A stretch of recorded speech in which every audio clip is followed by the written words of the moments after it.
Hi, welcome to video number 11 in Data Science Dojo's series on Introduction to Text Analytics with R. I am your host, Dave Langer. So what we have here is an RStudio environment where all of the code through the end of video 10 has been executed. And at the end of video 10, we built a very powerful model, a model that achieved more than 97% accuracy in terms of detecting ham versus spam in our text messages as measured by tenfold cross-validation repeated 3 times. We used a mighty random forest. That code took a long time to run, so what we did is we loaded up some binaries that I had pre-ran and cached in the GitHub to actually see what the performance was. Now, one of the things that we looked at last time, which bears repeating, is that when we look at the variable importance plot here, we noticed that when we added spam similarity, it became very, very important. It was like way out here. It essentially dwarfed all the other features that we had. And what we also saw was there was some indications here that maybe spam similarity, while quite an effective feature as measured by our cross-validation runs, may potentially be a problem for us in terms of overfitting for 2 reasons. 1, because it so much dominates everything else. And 2, because when we looked at the sensitivity and specificity, we saw that this particular feature actually helped us detect ham correctly, but it actually decreased our ability to detect spam. So we thought, it didn't raise both of those metrics simultaneously. That could be indicative of a potential for this to overfit. But there's only one way to be absolutely sure about that, and that's what we're going to start working on in this video, which is let's start prepping our test data, the 30% that we held out for testing, that needs to be set up. Now, what we have is essentially our test data from way back from video 1, video 2, video 3, but it hasn't actually been pre-processed. So we've done a lot of work in this video series on our training data. We've tokenized, we've lowercased, we've removed stop words, we've performed stemming, we've added bigrams, we've done things like TF-IDF, and we've done SVD. All of those sorts of things now have to be done to the test data as well, because we have a trained model. But we've pre-processed the training data so much that the model can only work with data in a similar format. So everything that we've done to the training data, we now have to do to the test data as well, to get it in the right format, to get it in the right semantic space, to get it in the right geometry so that it will work with our trained model. So that's what we're going to do. So looking at the code, go ahead and expand this a little bit. Not surprising, the first thing we're going to do is we're going to tokenize, just like we saw before. We're going to tokenize, we're then going to lowercase, we're going to remove stop words, we're then going to stem, we're going to add bigrams, and then we're going to convert this to our document term frequency matrix. So we can go ahead and run all this code right here real quick. And here's the first thing that you notice. Right? So we have our training data has 3,901 documents. We're totally familiar with that. We've seen that all along in this video series. And our training data has 29,297 features, and it's 99.9% sparse. Now, what's super interesting about the test data is that, not surprisingly, because there's this much smaller number of documents, right, less than half the number of documents, notice that we have less than half the features. Now, that's going to be super interesting because, not surprisingly, our machine learning model that we've trained expects the same features that it's always seen when it's working on test data. So, for example, assuming that we didn't do any SVD, let's say we didn't get down to 300 singular vectors, which is just working with the bigrams, the unigrams and bigrams in TF-IDF, we would expect that these two numbers to be exactly the same, because our model is expecting, in the case of not using SVD, 29,297 features. That's the sum total of the unigrams and bigrams. And that's what it expects. It says, look, I need a data frame that's 29,297 features wide. I don't understand anything else. You can send me more data than that. That's fine. But you have to send me at least the 29,297 features that I've been trained with. That's the data I expect. That's the contract that you and I have. Now you'll notice here that we don't have that. So we're going to have to fix this up later. So this is super important to realize in the beginning, which is this. When you do text analytics in particular, you're going to train on a historical set of data. That historical set of data is going to have a collection of words, a collection of bigrams, a collection of trigrams that reflect the data that you had at that point in time. It's fully expected that in production, after you move a text analytics model in production, that you're going to see documents with new words in them. And in text and tweets, for example, this is extremely common, that people actually morph the types of characters and words and phrases that they use over time. And you would fully expect that there's going to be this gradual diversion between the nature of the textual data that you're going to get in production with your new data versus what you train your model on. And this is a prime example of that right here. We can see for a fact that even with our 70-30 split of our data, we're getting features, we're getting different numbers of features, and that's totally expected. So it's totally expected. So we're going to be doing things with our test data to essentially morph, make, transform new test data so that it looks like our older training data. And this is what happens all the time in text analytics systems in production. And one of the things that you have to realize is that your text analytics models, once they get put in production, eventually become stale.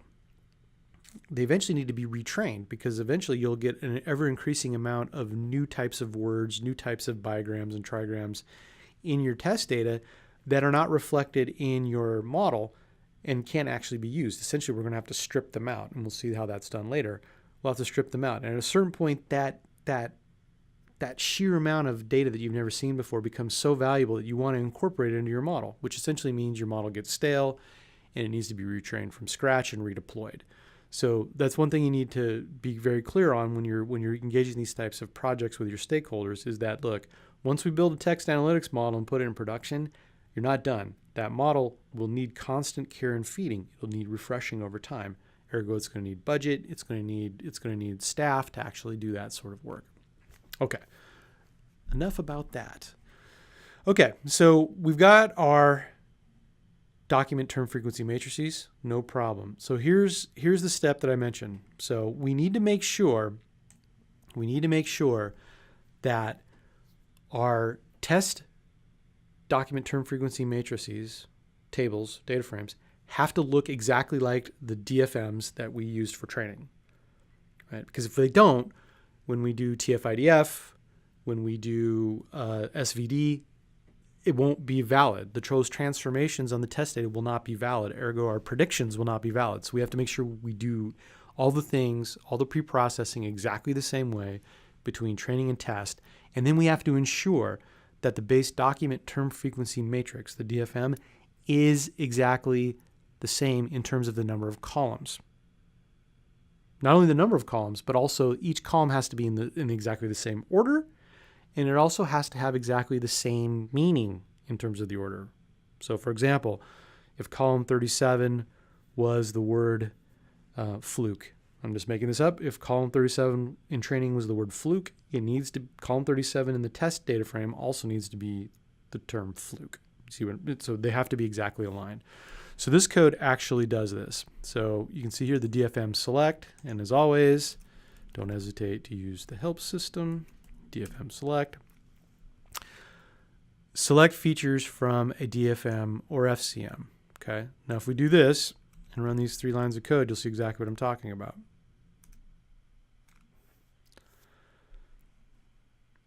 Look at that. Notice that I've got 29,297 features. This is great, right? This means that now my 2 DFMs are aligned. The training DFM had a particular structure. We have now enforced that the test DFM has that exact structure, which is great because now we can apply our additional transformations. So next up, we're going to go ahead and, of course, use the mighty TF-IDF on the test data.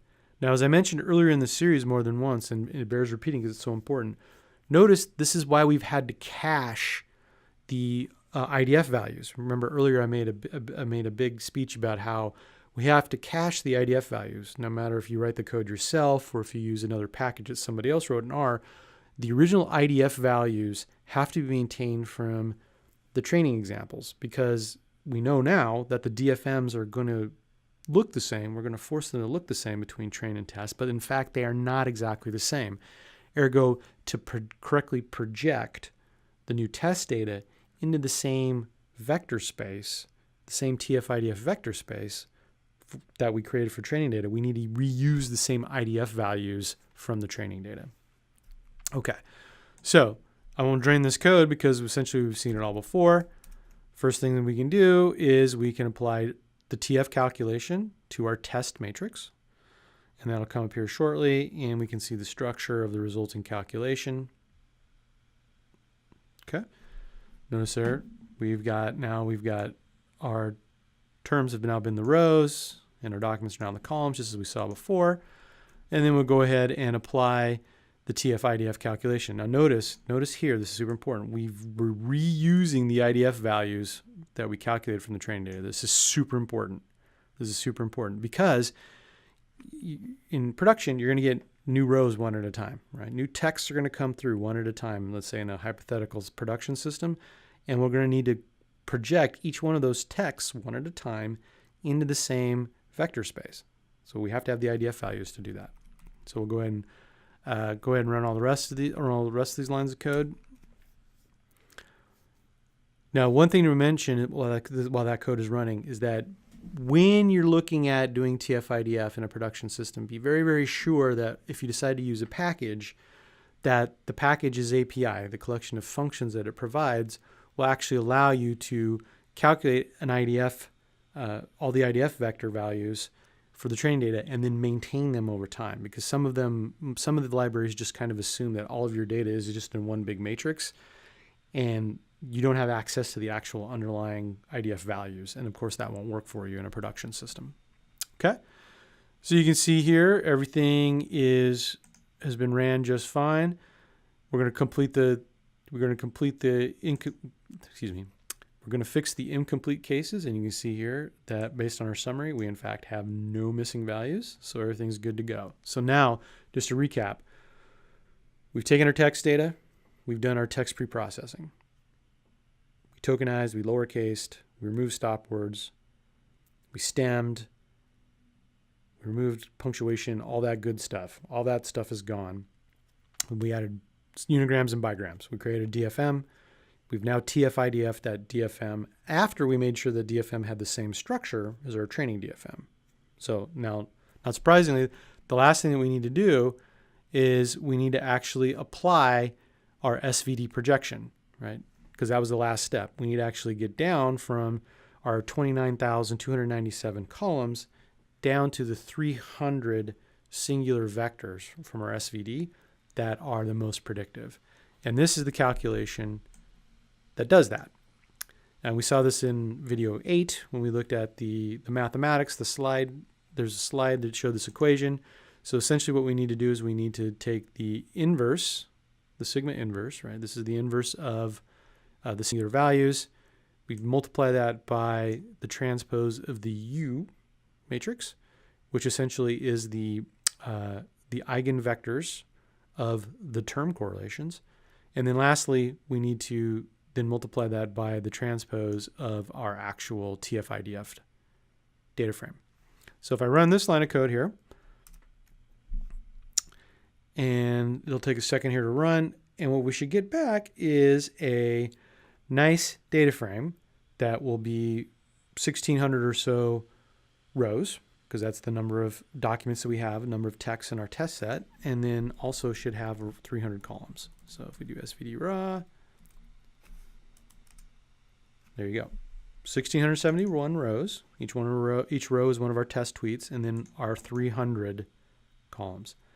Notice that these dimensions are extremely important, especially this 300 columns, right? We have now projected our test data into the same semantic space, latent semantic space that our training data resides. So this is really super cool. Okay, now we can build ourselves a test data frame. You can see here, we're going to have our test data. It's got our labels from our test data. We got our SVD raw features, and then we're going to add text length. All right, this mimics the same features that we had in our training data. And then next up, we're going to add similarities. Because remember, we said we're kind of concerned about this spam similarity calculation, but we should certainly test it out just to make sure, we have a hypothesis, but as data scientists, we want to verify our hypotheses with data. So we're going to go ahead and test out how accurate our predictions are on the test set with the similarities thrown in.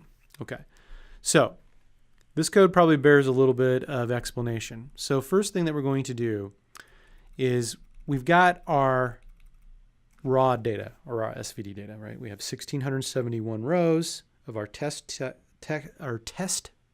messages, 1,671 rows. And then we have our 300 columns, of SVD'd features for the test data. That's going to be the basis. And then what we're going to do is we're going to add rows. We're going to add rows at the bottom. Here. And what we're going to add is we're just going to go back to the original training data, the SVD training data, and say, okay, look, what we really need to do here is we need to actually pull out those vectors that correlate to the spam. Right? So if I run spam indexes here, you can see we calculated those before. These are all the indexes in the training data of the text messages that are spam. And we have, a little over 500 of them. So this says, look, go back to the training data, grab only the vectors that correspond to spam. And in particular, grab the document vectors, right? So these are the projection of the spam SMS messages into the latent semantic space. So we say, okay, look, take our test data and then graft onto the end of that the rows that give us the spam. So that essentially gives us a data frame with our the documents that we care about, right, which are the text messages. But we're also adding in the data for the spam, the representation of the spam SMS messages, because we'll need that to actually calculate the average similarity between each individual text message and spam. Okay. Now what we do here is we say, okay, look, we've got this data frame. Let's go ahead and calculate the cosines between them. And I'm just going to run this code and explain it while it's running. So we're going to say, okay, look, you know what? We've got the first 1,670 rows of our test.similarities data frame is our test text messages. The next 500 or so rows is the spam SMS messages that we got from the training data set. And then we'll say, okay, look, we know that cosine similarity will calculate cosines between all column vectors in a table. So what we do is we say, okay, fine, look, if we transpose this, our documents now become the columns, right? Because they're rows in the test.similarities data frame. So transposing it will actually make the documents into the document rows into the document columns. And then cosine will calculate all the similarities between these documents, which will be cool because it'll make our calculations a lot easier, as we'll see in the next line of code. Okay, so you can see here I'm going to go ahead and pre-populate a spam similarity feature on our test SVD data frame. This will be the placeholder that will hold all of these similarity values. And then we're going to go and say, okay, look, the spam columns in our new test similarities data frame is essentially all of the columns that start after the original test data and go to the end. So let me explain what that means in a little bit more detail, right? So if we do the dimension on test.similarities, it should be about 2,200 rows. 2,200 rows and 2,200 columns, right? It's a square matrices, right? But we know that not every column and every row is actually a spam message. We know that only the end rows and the end columns actually correspond to the spam messages, because remember we added to the end up here the spam messages. Okay, great. So this actually tells us what actually is the spam columns in terms of numbers. And you can see here, if I just run this real quick, you can see, yep, it's everything starting at 1672. Notice that's one more than we actually have in terms of test rows, all the way up through 2194. Okay, cool. And that allows us to do a nice simple calculation right here. Go through every row in the test set, every row in the test.svd data frame, every row, and calculate the spam similarity. And all the spam similarity is the average, the mean, of the trained similarities for that row in question and the spam column. The spam columns, right? That actually calculates them on an individual basis. Okay, this mimics the code that we saw before. All right, so we run all that. And you can see now that we've got our spam similarity feature is now totally calculated. So now we can create some predictions, right? So we can say, okay, look, you know what? Take our third random forest that we created from cross-validation, right, which we saw was over 97% accurate as measured by cross-validation, and then use that mighty random forest that we built to create some predictions for the test data. And then we can do a confusion matrix on our predictions versus the actual labels right here. So let's go ahead and run that code. And this output is super interesting. Super interesting. Okay. Look at this. A commonly used definition of what is known as overfitting in machine learning is doing much worse on test data than you did on your training data. Now, in our training data, as measured by tenfold cross-validation repeated 3 times, our mighty random forest scored over 97% accuracy. And notice here that on test data, it only scores 86.59% accuracy. And more importantly, notice this. Our sensitivity is 100% and our specificity is 0. Because our model predicts that everything is ham. Our model predicts that everything is ham. It doesn't even try to say that anything's spam. It just says, look, you know what? Everything's ham. It's all good. All these text messages are good. It's not a problem. Now, we know that to be patently false. We know that because we created stratified samples for both training and test. So we know the proportion of the spam messages in the test data set mimics that of the training data set. So we know for a fact there's spam in there. But our model currently, given the features that we provided to it, automatically assumes that everything is ham. Now, we had a hypothesis that said, look, this could be the direct result of the fact that our spam similarity feature is going to overfit, because essentially what it does is the spam similarity feature is very, very good at differentiating ham from spam in our training data only. It does not generalize to data it's never seen before. It's too tightly bound to the training data. Ergo, it's probably a risky feature to have. And this kind of bears it out. This says, look, you know what? Okay, yeah, I have almost an 11% drop in accuracy, and I'm predicting everything to be ham, just blanket. So that, I mean, this is not a good situation. So this is highly indicative of overfitting. Okay, so this is a great place to end video number 11.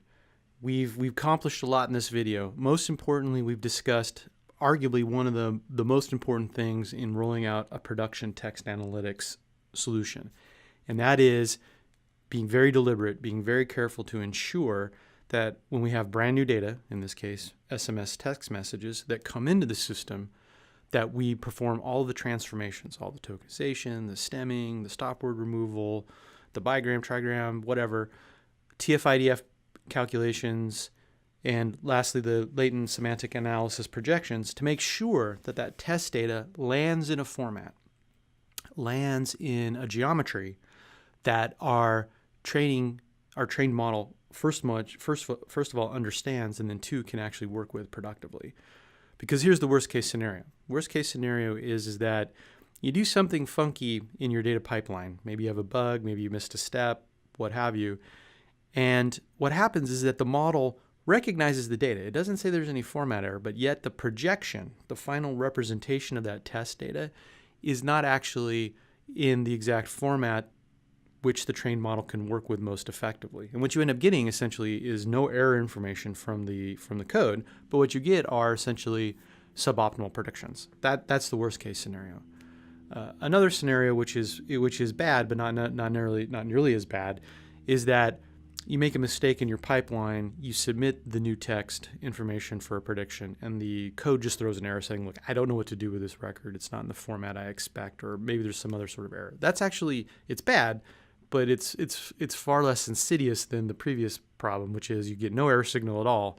You just get a bad customer experience. So we've covered this in depth. Hopefully you understand how important this is.